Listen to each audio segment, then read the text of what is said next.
We are your home theater and AV questions answered. This is AVRant.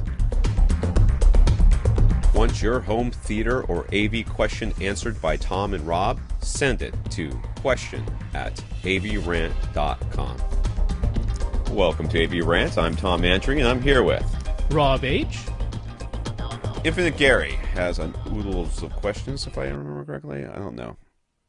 Gary has decided he really wants to try Atmos, but he doesn't really change his dedicated theater yet, so he wants to try it in his 14-foot wide, 13-foot long, 8-foot high bedroom setup first. He's got Revel F52 towers and a C52 center, along with the SVS PB12 Ultra subwoofer already. Yeah, the older model. Let's going back. He needs surround speakers. He has no plans for surround backs since the room isn't very large. So what we would recommend, since you've got Revels, are we recommending Revels? I'm saying Revel, and actually, since he's got the older Performa series, because they're up to Performa 3 now, the current Concerta2 series, you know how things trickle down, technology trickles down. The current Revel Concerta2 series is using drivers that are very, very similar to the older Performa series. And the new Performa 3 series got new drivers. So it's kind of trickled its way down. So I would actually recommend the Concerta2 M16s if you're buying brand new speakers, because their drivers are really similar to the older Performa series that you already own. There you go. He decided to try the upward firing ceiling bounce version of Atmos in the 5.1.4 configuration between the KEF F50s and the lower price ELAC debut A4 Atmos add-on modules. Is one much better sounding than the other? And which one would pair best with his Revel F52s? I gotta be honest with you, I don't even know what those speakers look like. What kind of are they? What do they look like? Revels. So which ones? The F52s? Yeah, whatever he's got. Yeah, the 52s. Yeah, they're towers. They got 3 bass drivers down at the bottom, and then they've got a mid-range tweeter stack up top. I think they're kind of like that separate bookshelf thing inside that a lot of towers. Oh yeah, a lot of them do that. But is it like a soft dome or something like that, or whatever?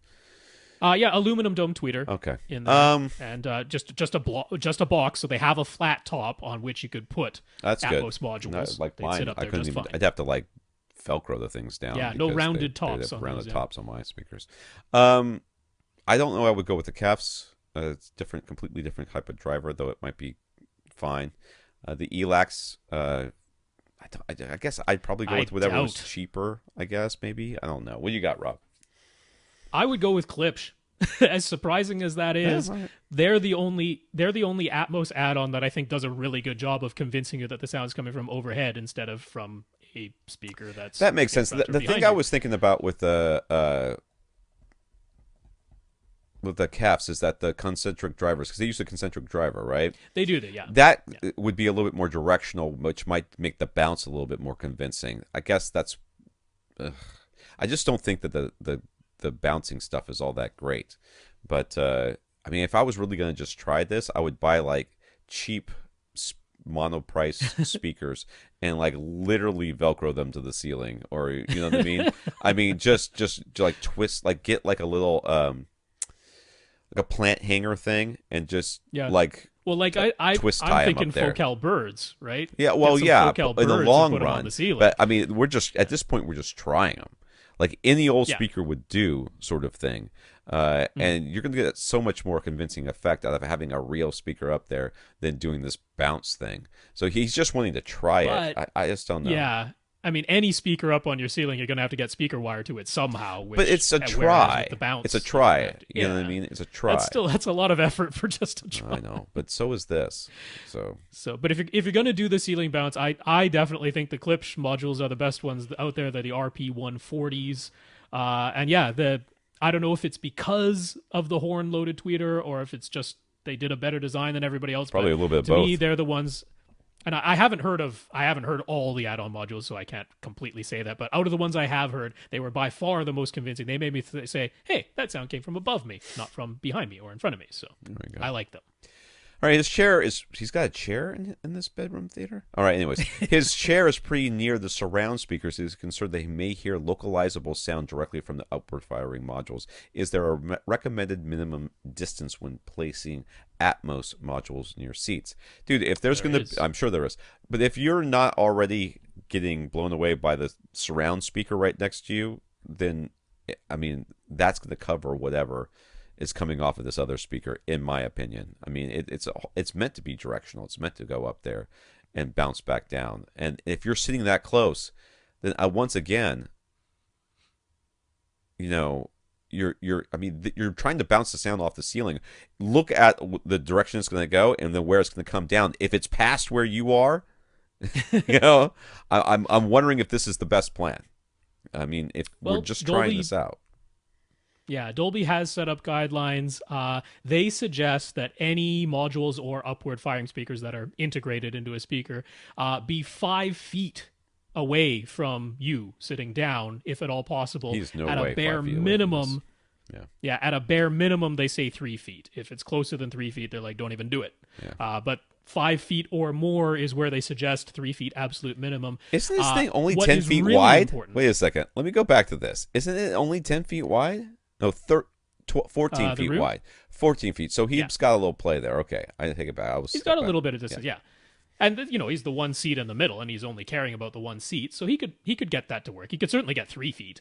But what's really important is that the modules need to be higher than your head when you're sitting down. Okay. That's really important, because if they're lower than your head, you're going to hear the direct sound. It doesn't matter who makes them. So you got to make sure that your speakers are tall enough, or you know, you put some kind of riser above the speaker or whatever. Also, if you're using an add-on module, of course, everyone's thinking, I'll put that on top of an existing speaker, but you do not have to. You can put it on a shelf that is near your wall. They suggest having the module within 3 feet of, you know, like if you're calling them top fronts, they suggest having it within 3 feet of a front speaker. But it doesn't have to literally be on top of the front speaker. It could be on a shelf or something that's within 3 feet of that front speaker. So what's important is get them above your head. There you go. He asks which receiver or pre-pro should he get? Well, I guess it depends on how many channels you want to run, right? Yeah. I mean, now he's looking 5.1.4. Okay. Like he said, he's not interested in surround backs. So you could go Marantz SR6010. That's your least expensive option, $700 from Accessories for Less. Denon AVR X4200W. That's $800 from Accessories for Less. However, with both of those, you need external amps. Now, I know for a fact from emailing plenty of times with Gary, he does have a 5-channel amp that he can use. So there you go. The external amplification is not a problem. If you want to go to the current models, then you SR6011 from Marantz, X4300 from Denon. Those, I think, get you to $900 and $1,000 respectively. So, yeah, those would be the ones. And those ones, the SR6011 and the X4300 from Denon, those actually have 9 amps built into them anyway. You don't even need an external amp with those. Yeah. So, one of those. Get one of those. So right now he likes DTS Neo X for upmixing 2-channel content to his 3.1 setup in this room. Will DTS Neural X upmix 2-channel content just as well? I haven't heard much about Neural X, to be honest with you, but I know that everybody loves the Dolby Surround Mixer. It's gotten rave reviews. So you will find something that will work well, I imagine, would be my answer to this. And Neural X, if it's available and uploaded to your the firmware has been updated, something you can try for sure. But it doesn't sound like you're going to have a bad option here in Dolby Surround Up Mixer. So I would not be concerned about that. No, it's not going to sound exactly the same because you're going from upmixing 2-channel to 3.1 to upmixing it to 5.1.4. Right. So it's going to sound different than what you. Yeah, it's going to sound different than what you have right now. But yeah, I can assure you that Dolby Surround Up Mixer sounds very nice with upmixing 2-channel content.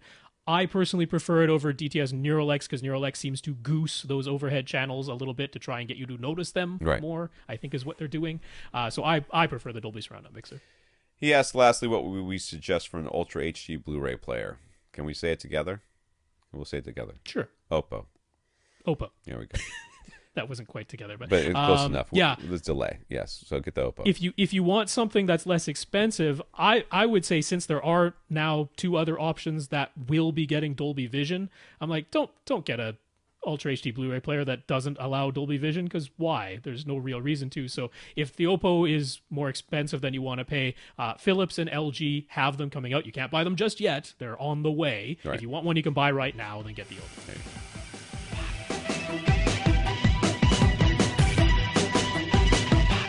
Want your question answered? Send it to question@avrant.com.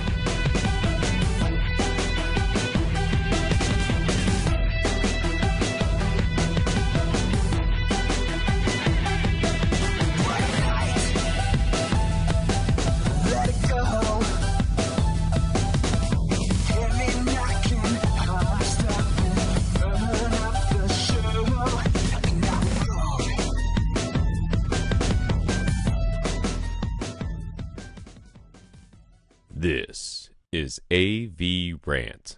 Now go out and listen to something.